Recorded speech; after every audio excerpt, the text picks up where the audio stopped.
رحم اللہ من قرأ الفاتحہ بسم اللہ الرحمن الرحیم الحمد للہ رب العالمین الرحمن الرحیم مالک یوم الدین ایاک نعبد و ایاک نستعین غیر المغضوب علیہم ولا الضالین اللہم صلی علی محمد وآل محمد اعوذ باللہ من الشیطان الرجیم بسم اللہ الرحمن الرحیم الحمد للہ رب العالمین والصلاة والسلام والتحیۃ والاکرام علی سیدنا محمد صاحب تاج والمعراج والبراق والعلم شمس الضحى بدر الدجى نور الهدى كهف البراء مصباح الظلم جميعا للشيعة الشفيع والله عاصمه وجبريل خادمه والبراق مركبه سدرة المنتهى مقامه قاب قوسين مطلوبه والمطلوب مقصوده والمقصود موجوده والموجود نبی الحرمین امام القبلتین محبوب رب المشرقین والمغربین ابی القاسم محمد اللہم صلی علی محمد وآل محمد وعلى اہل بیتہ الطیبین الطاہرین المعصومین المظلومین المنتخبین المنتجبین ولعنۃ اللہ علی اعدائہم اجمعین اما بعد فقط قال رسول اللہ صلی اللہ علیہ وآلہ وسلم فاطمة بضعة منی من آذاها فقد آذانی من آذانی فقد آذان اللہ من آذان اللہ فقد کفر اللہم صلی علی محمد وآل محمد عزیزان محترم و عزیزان سرکار سید الشہداء، ایک مرحومہ کے اصالہ ثواب کی مجلس کو برپا کیا گیا ہے، لہٰذا اس حدیث کریمہ کے ذیل میں کچھ معروضات عرض کرنے سے پہلے ایک مرتبہ سورہ حمد اور 3 مرتبہ سورہ اخلاص کی تلاوت فرما کر مرحومہ شہناز پروین بنت سید امیر حیدر اور عباس مرزا ابن حیدر مرزا کی رکوع ارسال فرمائیں۔ بسم اللہ الرحمن الرحیم۔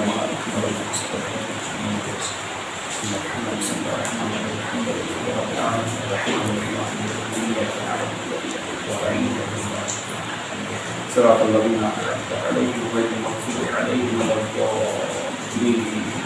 بسم اللہ الرحمن الرحیم۔ قل هو الله احد الله لم يكن له كفوا احد۔ بسم الله الرحمن الرحيم۔ قل هو الله احد الله الصمد لم يلد ولم يولد ولم يكن له كفوا احد۔ بسم الله الرحمن الرحيم۔ قل هو الله احد قل له كفوا احد اللهم صل على محمد محمد اللهم صل على محمد محمد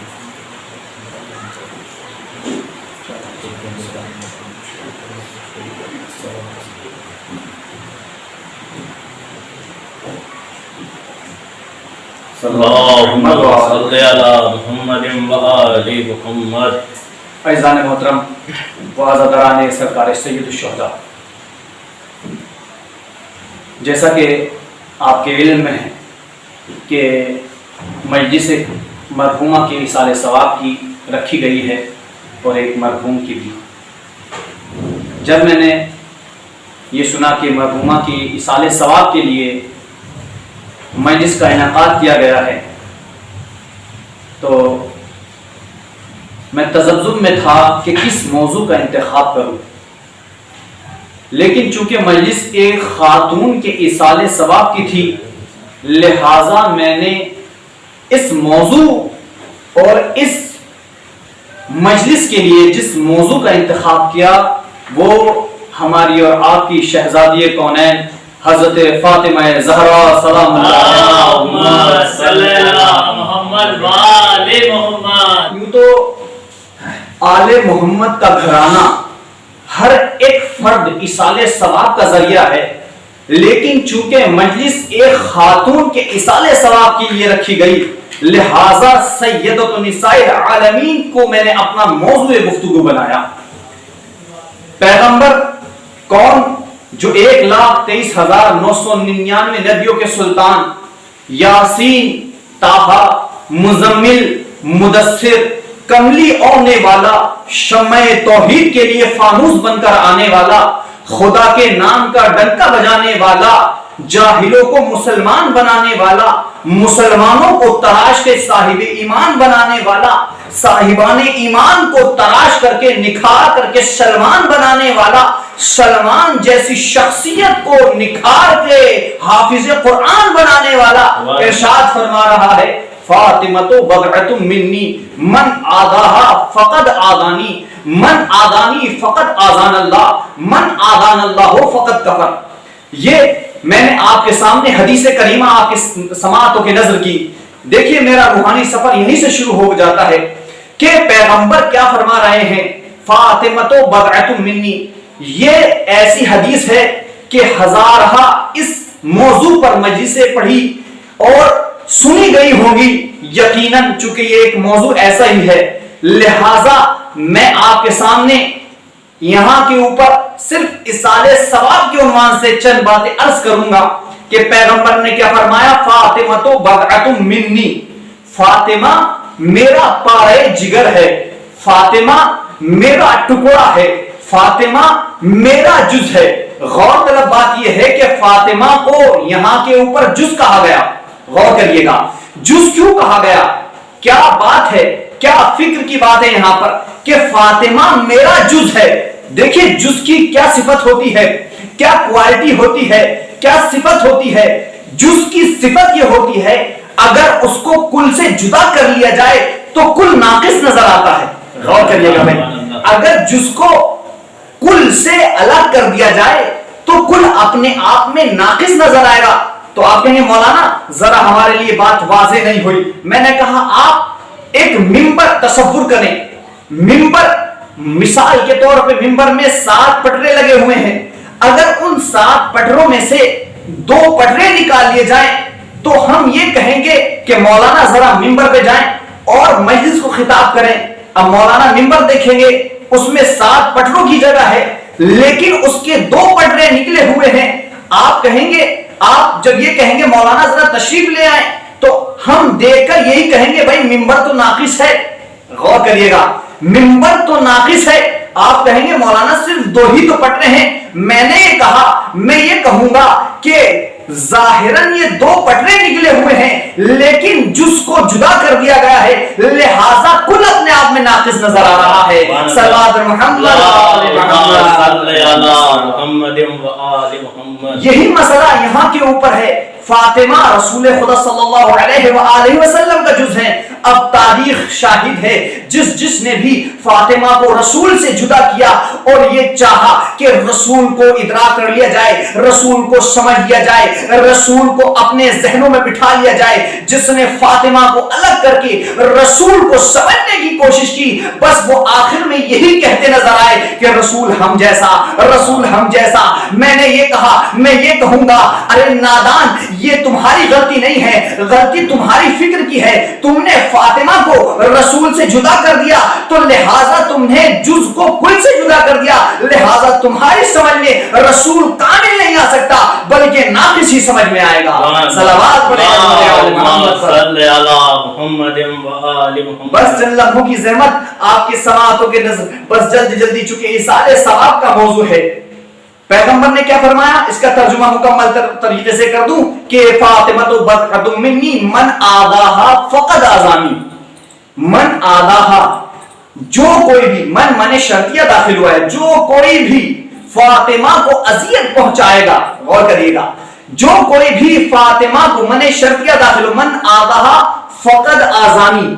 دیکھیے اہل علم بھی اس مجلس کو سنیں گے اور سن رہے ہیں ماشاءاللہ سے۔ قد جب مضارع پہ داخل ہوتا ہے تو معنی تقلیل کے دیتا ہے، کبھی کبھی کے دیتا ہے، لیکن جب یہی قد فقد آذانی، جب یہی قد ماضی پہ داخل ہوتا ہے تو تحقیق کے معنی دیتا ہے، یعنی بتحقیق من آذاہا، جس کسی نے بھی فاطمہ کو اذیت دی، فقد آذانی، بتحقیق بغیر کسی شک و شبہ کے اس نے مجھے اذیت دی. غور کرنے کی بات ہے.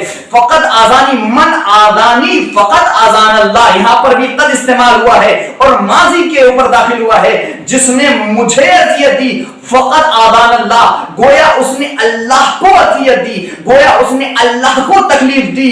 من آزان اللہ ہو فقط کفر, اور جس نے اللہ کو اذیت دی, جس نے اللہ کو تکلیف دی. تو یہاں کے اوپر ایک جملہ اور رسول نے ارشاد فرمایا, فقط آدانی من آدانی فقط آدان اللہ, من آدان اللہ ہو فقط کفر, جس نے خدا کو اذیت دی گویا وہ کافر ہے. یہاں کے اوپر ایک جملہ کہنا چاہتا ہوں, گویا فاطمہ کو اذیت دینے والا خدا کو اذیت دینے والا ہے اور خدا کو اذیت دینے والا کافر ہے. یہاں کے اوپر ایک جملہ عرض کروں گا کہ فاطمہ کو اذیت دینے والا رسول کو اذیت دینے والا ہے, رسول کو اذیت دینے والا خدا کو اذیت دینے والا ہے, اور رسول کو اذیت دینے کے بعد خدا کو اذیت پہنچانے کے بعد وہ سب کچھ تو ہو سکتا ہے, خلیفۃ المسلمین نہیں ہو سکتا. صلوات پڑھیں عظمت عالی. اللہم صلی علی محمد و آل محمد. تو عزیزان محترم, رسول نے فرمایا کہ فاطمہ میرا پارہ جگر ہے. شہزادی کی عظمت کیا ہے, بلندی کیا ہے, شہزادی کا معیار کیا ہے. غور کریے گا, یہ وہ ذات ہے جس کی وجہ سے پوری کائنات کو خلق کیا گیا. یا علی یا علی یا علی, پوری کائنات کو خلق کیا گیا.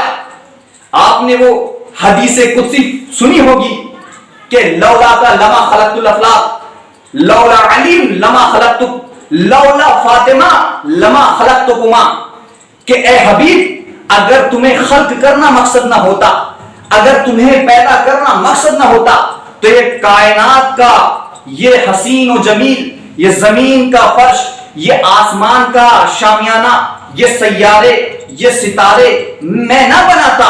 اے حبیب تمہیں بنانے اور تمہیں بنانے کی وجہ سے, تمہیں خلق کرنے کی وجہ سے میں نے یہ سب کچھ خلق کیا. پھر حدیث قدسی میں ارشاد ہو رہا ہے, لولا علی لما خلقتک, اے علی, اے حبیب اگر علی کو خلق کرنا نہ ہوتا, اگر علی کو خلق نہ کرتا, اے حبیب تمہیں خلق نہ کرتا. غور کرنے کی بات ہے, اے حبیب اگر علی کو خلق کرنا نہ ہوتا تو تمہیں نہ پیدا کرتا. پھر آخری جملہ کیا, لولا فاطمہ لما خلقتکما, اے حبیب اگر فاطمہ کو خلق کرنا مقصد نہ ہوتا, اے حبیب نہ تمہیں خلق کرتا نہ علی کو خلق کرتا. صلوات پڑھیں عظمت علی محمد. اللہم صلی علی محمد و آل محمد. گویا یہ جو کچھ مخلوقات ہیں, یہ ستارے, یہ سیارے, یہ چاند, یہ چرند, یہ پرند, یہ ملک, یہ فلک, یہ شجر, یہ حجر, یہ نباتات, یہ جمادات, گویا صدقے میں خلق ہوئی ہے فاطمہ زہرا سلام اللہ علیہا کے. تو یہ پوری کائنات صدقہ ہے جناب شہزادی کونین, صدیقہ, طاہرہ, عالمہ, علیمہ, فہیمہ, زکیہ, راضیہ, مرضیہ, بطول, عذرا, محدثہ, یعنی جناب فاطمہ زہرا سلام اللہ علیہا کے صدقے صلی علی محمد و آل. عزیزان محترم, میرے استاد محترم مولانا محمد علی صاحب قبلہ, استاد جامعہ امام تاج المکاتب, ایک بہت اچھی روایت پڑھتے ہیں, مجھے بہت اچھی لگتی ہے. ایام فاطمیہ میں انہوں نے تاج المکاتب میں پڑھی تھی, جو میں آج پڑھنا چاہ رہا ہوں, کہ جب روز محشر کا عالم ہوگا, وہاں کے اوپر سارے انبیاء ہوں گے, آدم بھی ہوں گے, نوح بھی ہوں گے, الیاس بھی ہوں گے, ادریس بھی ہوں گے, یوشع بھی ہوں گے, یوسف بھی ہوں گے, یونس بھی ہوں گے, ابراہیم بھی ہوں گے, اسماعیل بھی ہوں گے. گویا سارے نبی وہاں کے اوپر موجود ہوں گے, صرف ایک نبی کو چھوڑ کر. غور کریے گا, سارے نبی وہاں کے اوپر ہوں گے, صرف ایک نبی کو چھوڑ کر. وہ کون سے نبی؟ وہ ہمارے اور آپ کے آخری نبی حضرت محمد مصطفیٰ صلی اللہ علیہ وسلم. آخری نبی وہاں کے اوپر نہیں ہوں گے, سارے انبیاء جمع ہوں گے, آدم, ابراہیم, یوشع, یونس, یوسف, ابراہیم, اسماعیل, ادریس, الیاس, سارے نبی ہوں گے. تبھی ایک نور کا ورود ہوگا. وہ نور کس کا نور ہوگا؟ وہ ہمارے اور آپ کے آخری نبی کا نور ہوگا. جیسے ہی وہ نور وارد ہوگا, ابراہیم کھڑے ہو جائیں گے, اسماعیل کھڑے ہو جائیں گے, آدم کھڑے ہو جائیں گے, الیاس کھڑے ہو جائیں گے, یوشع کھڑے ہو جائیں گے, یوسف کھڑے ہو جائیں گے, ابراہیم کھڑے ہو جائیں گے, اسماعیل کھڑے ہو جائیں گے. اب عزیزان محترم, میں نے راوی سے پوچھا آخر کتنا باعظمت نور ہے, کتنا باعظمت نور ہے کہ جس کی وجہ سے 1,23,999 نبی احترام رسالت میں کھڑے ہوئے. اب عزیزان محترم, جیسے ہی میں نے روایت پڑھی مجھے ایک واقعے کی طرف اشارہ ملا, میرا ذہن اس واقعے کی طرف پہنچا کہ 1,23,999 نبی جس کے احترام میں کھڑے ہوئے ہیں وہ رسول ہے, اور رسول جس کے احترام میں ہمیشہ کھڑے ہوئے وہ بطول ہے. تو عزیزان محترم, عظمت جناب فاطمہ زہرا کتنی باعظمت خاتون کہ جس کے لیے 1,23,999 نبیوں کا سلطان محمد احترام میں کھڑا ہو رہا ہے. غور کر رہے ہیں, 1,23,999 نبیوں کا سلطان محمد احترام میں کھڑا ہو رہا ہے. تو شاعر کہتا ہے کہ گرانی پلے عصمت میں اتنی تھی کہ دیکھا ہے, گرانی پلے عصمت میں اتنی تھی کہ دیکھا ہے, پے تعظیم اٹھ جاتا تھا وزن مرسل اعظم. واہ واہ, صلوات پڑھیں اللہم صلی علی محمد و آل محمد. یہ شہزادی کی عظمت ہے کہ فاطمہ کس عظمت کی حامل ہے. امام فرماتے ہیں الفاطمۃ ہی لیلۃ القدر, فاطمہ لیلۃ قدر ہے. میں فکر کر رہا تھا کہ آخر فاطمہ کو لیلۃ قدر کیوں کہا گیا, فاطمہ زہرا سلام اللہ علیہا لیلۃ قدر سے کیوں تشبیہ کی گئی. پھر میرے ذہن میں ایک حدیث اور آئی, صادق علیہ محمد امام جعفر صلی اللہ علیہ وسلم فرماتے ہیں انما سمیت فاطمہ لأن الخلق فتنوا عن معرفتها. امام فرماتے ہیں بے شک فاطمہ کو فاطمہ اس لیے کہا جاتا ہے چونکہ لوگ عاجز ہیں کہ ان کی معرفت کو حاصل کر سکیں. غور کریے گا, یہ ایک بیوی کے فضائل ہے اور ایک خاتون کے اصالہ ثواب کی مجلس ہے. خدا اس بیوی کی عظمت کے صدقے میں اس مرحومہ کی مغفرت فرمائے. بیوی کے فضائل پڑھ رہا ہوں کہ فاطمہ کو فاطمہ اس لیے کہا جاتا ہے چونکہ فاطمہ کی لوگ معرفت مخلوقات جہان عاجز ہیں کہ فاطمہ کو در کر سکیں. میں قرآن کی وادیوں میں کھویا ہوا تھا, قرآن کی وادیوں میں تلاش کر رہا تھا آخر لیلۃ قدر ہے کیا. فکر کر رہا تھا کہ ایک سورہ نے آواز دی, کہاں فکر کر رہے ہو, سورہ نے آ کے میرا دامن پکڑ لیا اور خود سے دھویا ہوا, بسم اللہ الرحمن الرحیم, انا انزلناہ فی لیلۃ القدر وما ادراک ما لیلۃ القدر. تم کیا جانو یہ لیلۃ قدر کیا ہے. عظمت للہ, عظمت للہ, عظمت للہ. تم کیا جانو یہ لیلۃ قدر کیا ہے. تو یہاں کے اوپر میں نے دیکھا ائمہ نے تعریف کی کہ شہزادی کی عظمت کیا ہے. میں علماء کی بھیڑ میں گیا کہ آخر علماء نے کیا کہا. ذاکرین کے پاس گیا, مدبرین کے پاس گیا, مفکرین کے پاس گیا, ہر طبقہ فاطمہ زہرا سلام اللہ علیہا کی تعریف کر رہا تھا. کسی نے کہا فاطمہ حیا کا پیکر, کسی نے کہا فاطمہ عزت و جلالت کا پیکر, کسی نے کہا فاطمہ باعظمت خاتون, کسی نے کہا فاطمہ عورتوں کے لیے نمونے عمل. ہر ذات تعریف کر چکی تھی, ہر شخصیت تعریف کر چکی تھی. خطبہ نے تعریف کی, علماء نے تعریف کی, ذاکرین نے تعریف کی, مدبران نے تعریف کی, حتیٰ کہ نبی اعظم نے تعریف کی, اور آخر میں خدا نے بھی تعریف کی. ہر طبقہ تعریف کر رہا تھا. میں سوچ رہا تھا آخر میں فاطمہ زہرا سلام اللہ علیہا کی تعریف کیسے کروں. وچار کر رہا تھا, تھنکنگ کر رہا تھا, سوچ رہا تھا, تدبر میں کھویا ہوا تھا. میں نے اپنے سر کو ڈیڑھوئے رسول پہ رکھ دیا, یا رسول اللہ مجھے بھی رزق علم عطا کیجیے. میں بھی شہزادی کے فضائل پڑھنا چاہ رہا ہوں, میں بھی بی بی کی عظمت بیان کرنا چاہ رہا ہوں کہ ہر طبقہ بی بی کی فضیلت کو بیان کر چکا ہے. ایک مرتبہ سوچ رہا تھا, وچار کر رہا تھا, تھنکنگ کر رہا تھا, تدبر میں ڈوبا ہوا تھا, تفکر میں کھویا ہوا تھا. ایک مرتبہ ایک جملہ آیا کہ فاطمہ اس ذات کا نام ہے, اگر بکھر جائے تو 11 اماموں کی ماں بن جاتی ہے, اگر سمٹ جائے تو اپنے باپ کی ماں کہلاتی ہے. سبحان اللہ. اللہم صلی علی محمد و آل محمد. عزیزان محترم کہ عظمت فاطمہ زہرا سلام اللہ علیہا کیا ہے؟ کون شہزادی کی عظمت کو در کر سکتا ہے؟ ارے ان کے یہاں پر اگر کوئی کنیز بھی آ جاتا ہے، کنیز بھی آ جاتی ہے تو اس کو بھی قرآن کی زبان آ جاتی ہے. عظمت للہ، عظمت للہ. اگر ان کی ڈہوڑی پر کوئی خاتون بھی آ جائے تو اللہ اس کو اتنا ہنر دے دیتا ہے کہ اس کو بھی قرآن پر اتنا کمانڈ حاصل ہو جاتا ہے کہ وہ بھی قرآن کی زبان میں گفتگو کرتے ہیں. بے شک. بہرحال مجھے وقت محدود دیا گیا ہے، لہٰذا کوشش کروں گا کہ بات کو پہنچا سکوں. اگر وقت زیادہ ہو جائے تو سامعین سے اور ناظرین سے معذرت خواہوں کہ ان کے در پہ آنے والا یا آنے والی اللہ اس کو اتنی عظمت دے دیتا ہے کہ وہ بھی قرآن کے لہن میں گفتگو کرتی ہے.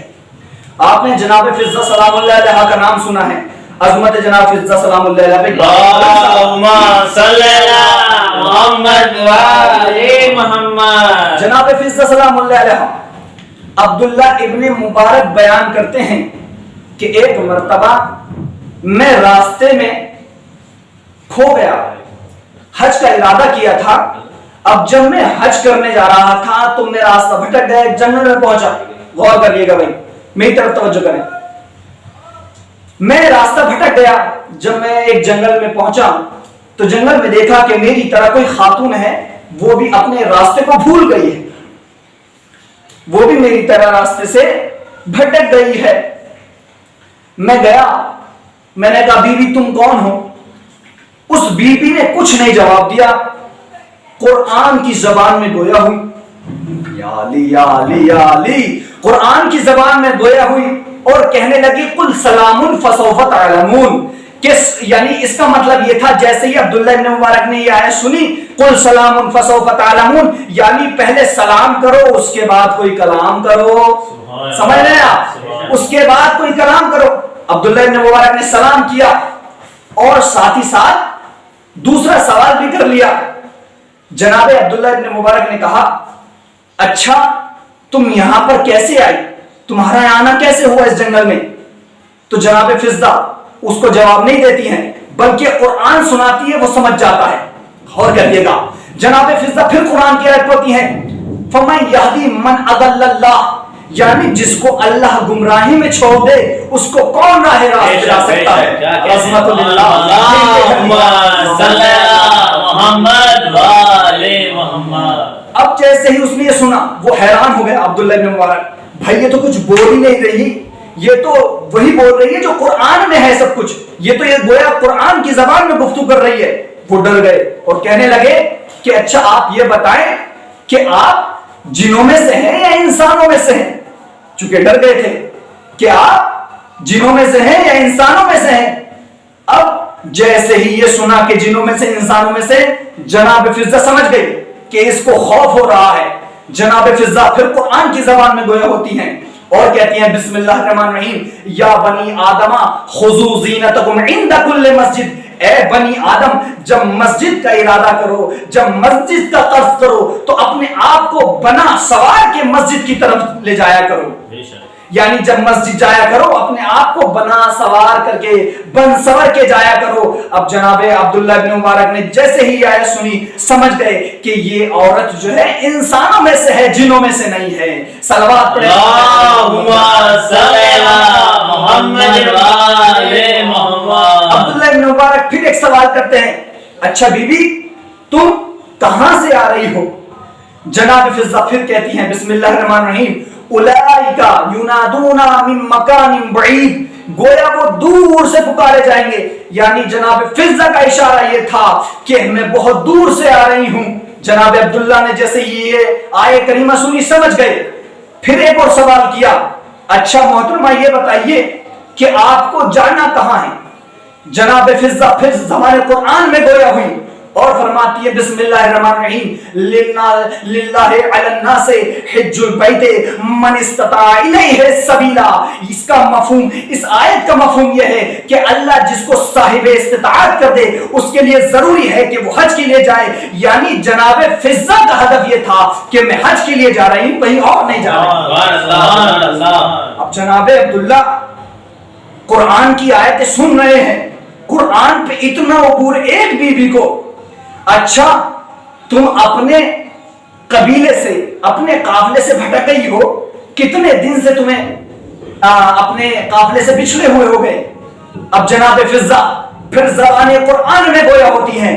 بسم اللہ الرحمن الرحیم لقد خلقنا السماوات والارض فی ستۃ ایام. زمین و آسمان کے بیچ جو کچھ ہے اللہ نے وہ 6 دنوں میں پیدا کیا. یعنی وہ اپنے 6 دن سے، اپنے قافلے سے، اپنے قبیلے سے بچھڑ جانے کی طرف اشارہ کر رہی تھی. جیسے ہی جناب عبداللہ نے آیت سنی سمجھ گئے کہ یہ بی بی 6 دن سے اپنے قافلے سے بچھڑی ہوئی ہے. جناب عبداللہ نے پھر ایک سوال کیا، اچھا بی بی تمہیں بھوک تو لگی ہوگی.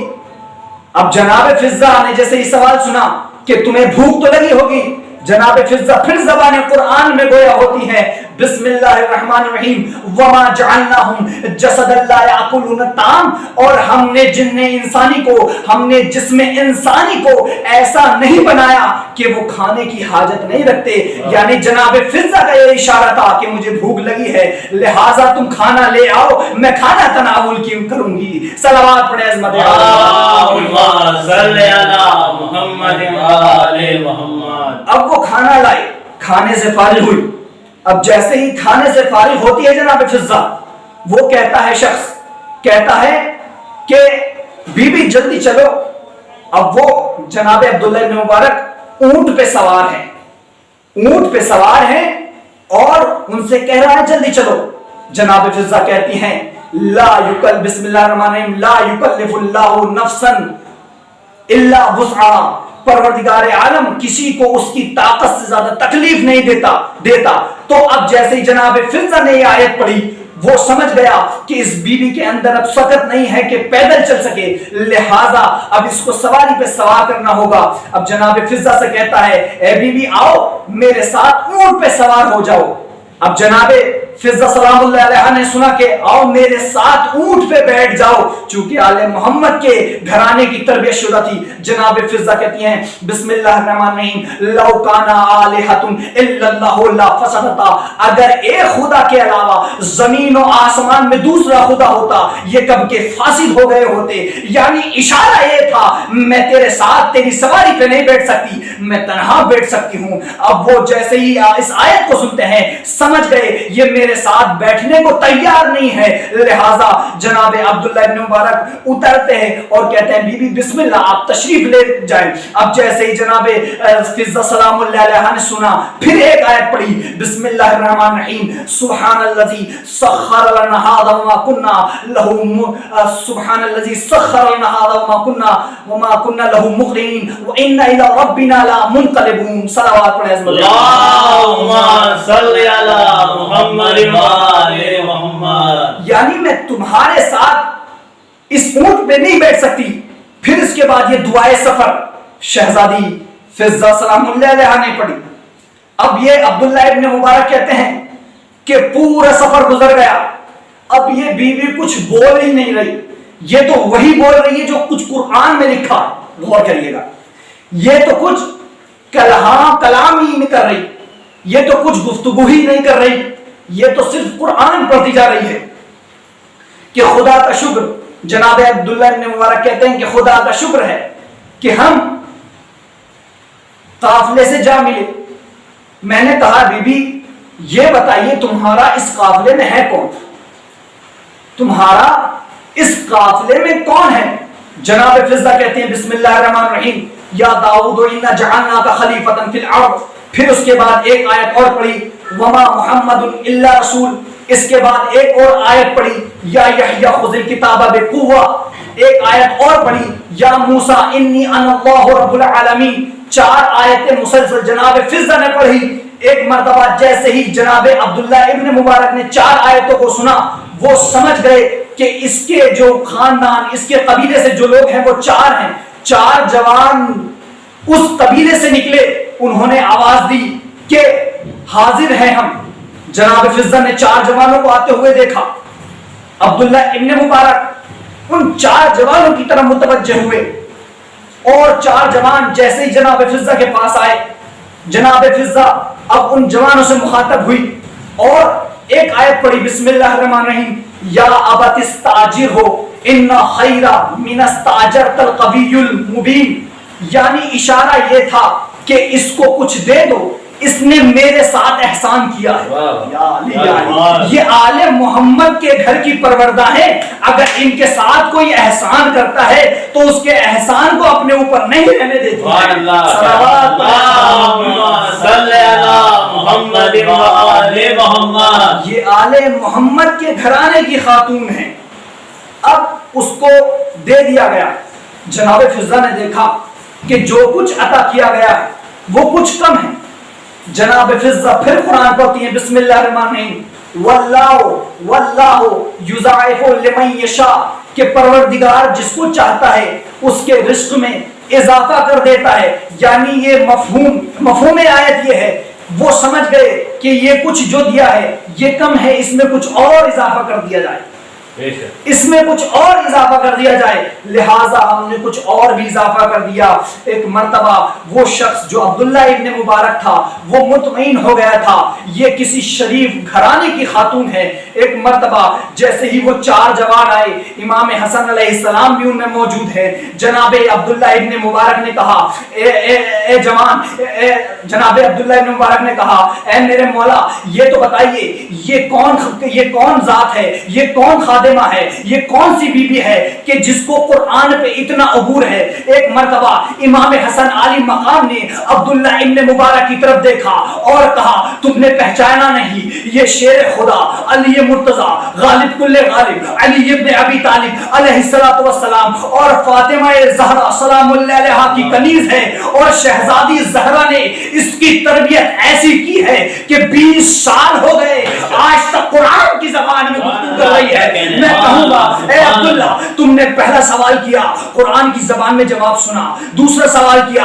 قرآن کی زبان میں جواب سنا، تیسرا سوال کیا، قرآن کی زبان میں جواب سنا، گویا تو نے 12 سوال کیے، شہزادی فضہ نے 12 سوالوں کے جواب قرآن کی زبان میں دیے۔ اب میں کہوں گا اگر ان کے گھرانے پر کوئی صحیح طریقے سے صحیح سلیقے سے جھکتا ہے تو وہ اس کو اتنا عطا کر دیتے ہیں کہ لوگ حیران ہو جاتے ہیں کہ یہ آل محمد کی پروردہ ہے یا ان کی نسل سے موجود۔ اللہم صلی اللہ محمد و آل محمد، عظمت فاطمہ زہرا سلام اللہ علیہا کہ ان کی عظمت کو کون جا سکتا ہے، کون در کر سکتا ہے کہ ان کی عظمت کیا ہے، ان کی بلندی کیا ہے۔ یہی وہ بی بی ہے، چونکہ ایک مرحوم کے بھی سارے ثواب کی مجلس ہے، یہی وہ بی بی ہے پوری کائنات میں۔ جب جناب زہرا اس دنیا میں آئی تو پیغمبر نے سلام کیا، جب مولائے کائنات اس دنیا میں آئے تب بھی پیغمبر نے سلام کیا، جب مولا حسن اس دنیا میں آئے تو پیغمبر نے بھی سلام کیا، علی نے بھی سلام کیا، اور خدا نے بھی سلام بھیجا۔ جب امام حسین علیہ السلام اس دنیا میں آئے تو ان چاروں ہستیوں نے اور خدا نے بھی سلام بھیجا۔ تو یہ وہ ہستی تھی کہ جن کے اوپر اس دنیا میں آنے کے بعد سلام بھیجا گیا، لیکن غازی عباس علمدار وہ ذات ہیں کہ جناب زہرا سلام اللہ علیہ نے اس دنیا میں آنے سے پہلے سلام بھیجا کہ میرا سلام میرے بیٹے عباس کو پہنچانا۔ یہ جناب زہرا سلام اللہ علیہ کی اتنے فضائل ہیں، کون بیان کر سکتا ہے کہ شہزادی کی فضیلت کیا ہے۔ ہاں زدارو، صرف چند فقرات مصائب کے اور آپ کی اس رحمت کو تمام کرتا ہوں۔ مولا غازی عباس علمدار ایسی شخصیت کہ جس کے لیے شب کے سناٹے میں خود مولائے امیر دعا کرتے ہیں، پالنے والے مجھے ایک ایسا بیٹا عطا کر جو کربلا میں میرے حسین کے کام آئے۔ ہاں عزادارو، تاریخ بتاتی ہے کہ جب صحرائے کرب و بلا میں محمد کا نواسا 3 دن کا بھوکا پیاسا اصحاب و انصار جاتے ہیں اور شہید ہو جاتے ہیں۔ جب سب شہید ہو گئے، چند اصحاب و انصار باقی رہے۔ مولا جاتے ہیں، غازی عباس علمدر جاتے ہیں اور کہتے ہیں آقا حسین مرنے کی اجازت دے دیجیے۔ امام علی مقام امام حسین فرماتے ہیں اے میرے غازی، میں تمہیں مرنے کی اجازت کیسے دے دوں، تم تو میرے لشکر کے علمدار ہو۔ ہاں عزادارو، جیسے ہی یہ فقرہ کہا، مولا غازی نے دائیں طرف دیکھا، بائیں طرف دیکھا اور ایک فقرہ کہا اے میرے غازی، تمہیں مرنے کی اجازت کیسے دے دوں، تم تو میرے لشکر کے علمدار ہو۔ غازی عباس نے سر کو جھکایا اور واپس چلے آئے۔ اب جیسے ہی غازی عباس خیموں کی طرف نگاہ اٹھاتے ہیں، تمام اصحاب و انصار شہید ہو گئے، حبیب شہید ہو گئے، جون شہید ہو گئے، قاسم شہید ہو گئے، اونا محمد شہید ہو گئے۔ اب مولا عباس پھر امام کی خدمت میں جاتے ہیں اور سر کو جھکائے ہوئے ایک فقرہ پھر سے کہتے ہیں اور کہتے ہیں آقا حسین مرنے کی اجازت دے دیجئے۔ عزادارو، اب غازی عباس سے رہا نہ گیا، دائیں طرف دیکھا اور پھر بائیں طرف دیکھا اور کہا اے میرے آقا حسین، وہ لشکر ہی کہاں رہا جس کی میں علمداری کیا کرتا تھا۔ عزادارو، عجب نہیں مولا حسین کی آنکھوں میں بھی آنسو آ گئے ہوں۔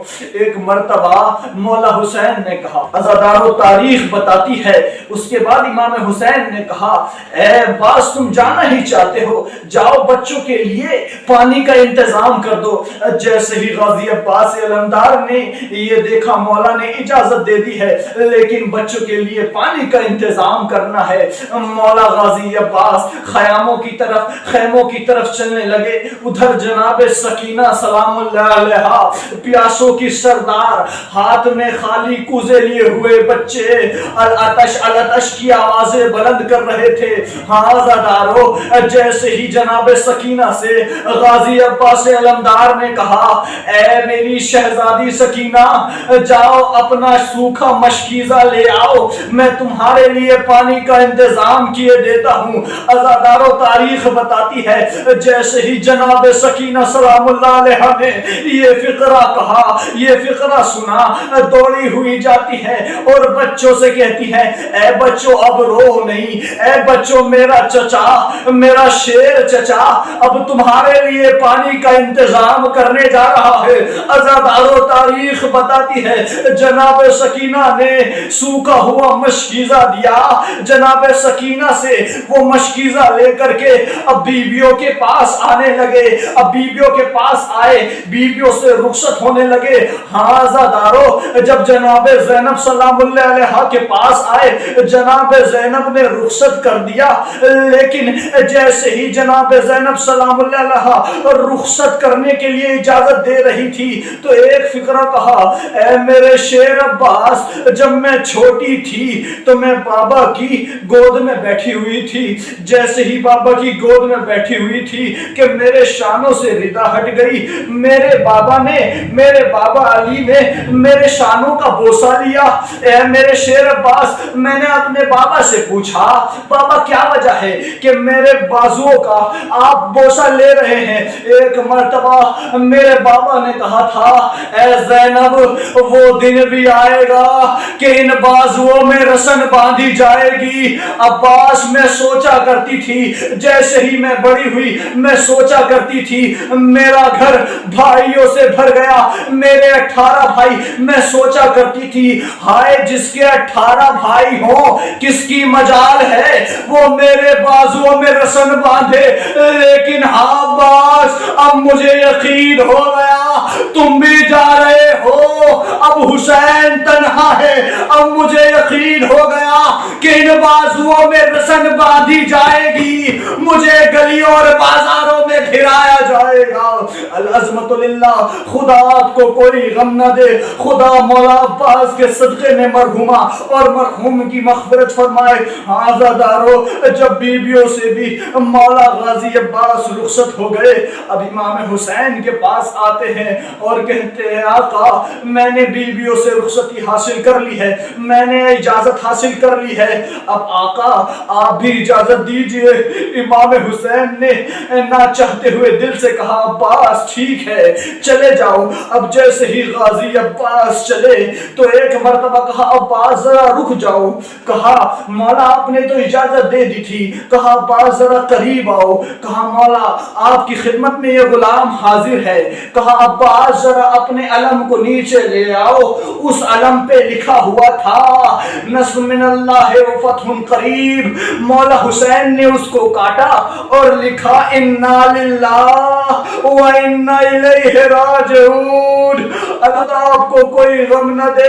عزادارو، آپ تصور کریے گا، اب غازی عباس رخصت ہو کے جانے لگے، جیسے ہی مولا حسین کا یہ شیر نرغے آدھا میں جاتا ہے، نرغے آدھا میں ایک چھیڑ ہو جاتی ہے، سارے بھاگنے لگتے ہیں۔ غازی عباس بہت سے لوگوں کو فنا فی النار نیزے کے ذریعے سے کر دیتے ہیں۔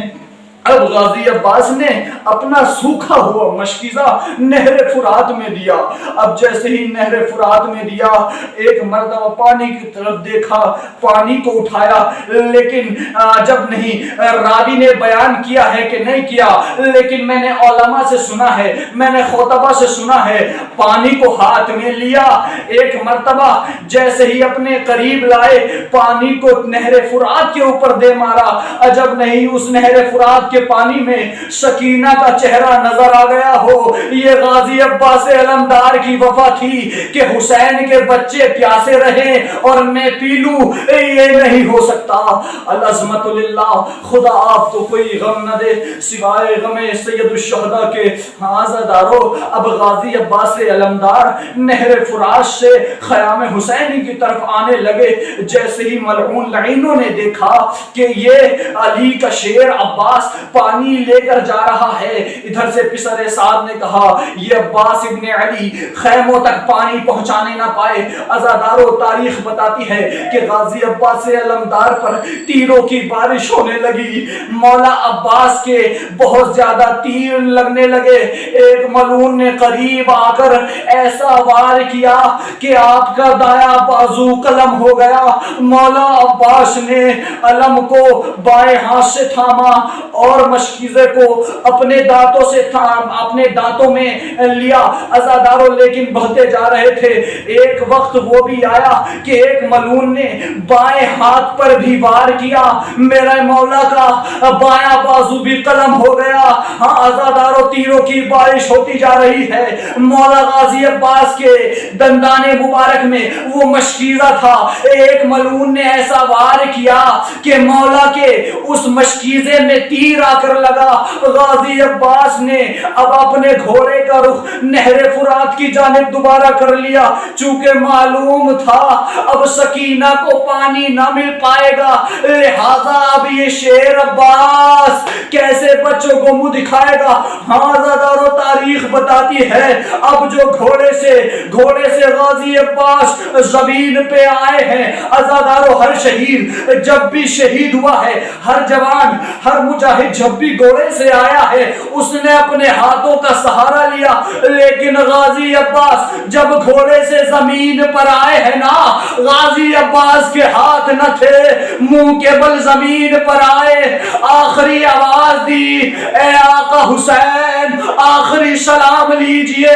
اب حسین ہے اپنی کمر کو تھامے ہوئے، ایک فقرہ کہتے ہیں الان انکسرا ظہری، اے عباس تیرے مرنے سے میری کمر ٹوٹ گئی، اے عباس تیرے مرنے سے میرے لیے دنیا خاک ہو گئی۔ عزادارو، تاریخ بتاتی ہے کہ مولا عباس تڑپ رہے ہیں، مولا حسین جیسے ہی غازی عباس کے پاس جاتے ہیں، کہتے ہیں میرے شعر کیا ہوا؟ کہا آقا مجھے معاف کرنا اگر میرے سے وفاداری میں کوئی کمی ہو گئی ہو۔ مولا حسین روتے جا رہے ہیں، روتے جا رہے ہیں۔ امام حسین علیہ السلام سے غازی عباس نے وصیتیں کرنا شروع کی، جن وصیتوں میں سے ایک وصیت یہ تھی، اے آقا میرے جنازے کو خیموں میں نہ لے جائیے گا، اے آقا میں شہزادی سکینہ سے شرمندہ ہوں، اے آقا جب اس دنیا میں آیا تھا تو میں نے آپ کی زیارت کی تھی، جب اس دنیا سے جانا چاہ رہا ہوں، جب میں اس دنیا سے جا رہا ہوں چاہتا یہ ہوں کہ آپ کی زیارت کروں۔ ایک مرتبہ مولا حسین کہتے ہیں اے عباس کر کیوں نہیں لیتے، یہ تمہارا بھائی یہ حسین تمہارے سامنے موجود ہے۔ عزادارو غازی عباس نے کہا اے میرے آقا میری آنکھ میں ایک آنکھ میں تیر لگا ہے، ایک آنکھ میں خون جمع ہے، میں کیسے زیارت کر لوں؟ میں اپنے تیر کو بھی نکال نہیں سکتا چونکہ میرے دو نشان قلم ہو گئے، اے آقا تیر نکال دو۔ عزادارو مولا حسین نے آنکھ سے تیر نکالا، دوسری آنکھ سے خون کو صاف کیا۔ مولا عباس نے آقا حسین کی زیارت کی۔ اب آقا حسین نے کہا، مولا حسین نے کہا اے عباس میری بھی ایک خواہش ہے، میری بھی ایک تمنا ہے، تم نے اپنی پوری زندگی میں ہمیشہ مجھے آقا کہا یا مجھے مولا کہا، میری ایک خواہش ہے کہ مجھے بھی بھائی کہہ کے پکار دو، مجھے بھی بھائی کہہ کے پکار دو۔ حکم امام تھا۔ غازی عباس نے آقا حسین کی طرف دیکھا، ایک فکرہ کہا اے میرے بھائی، اے میرے بھائی، بس یہ کہنا تھا۔ مولا عباس کی روح قفز عنصری سے پرواز کر گئی۔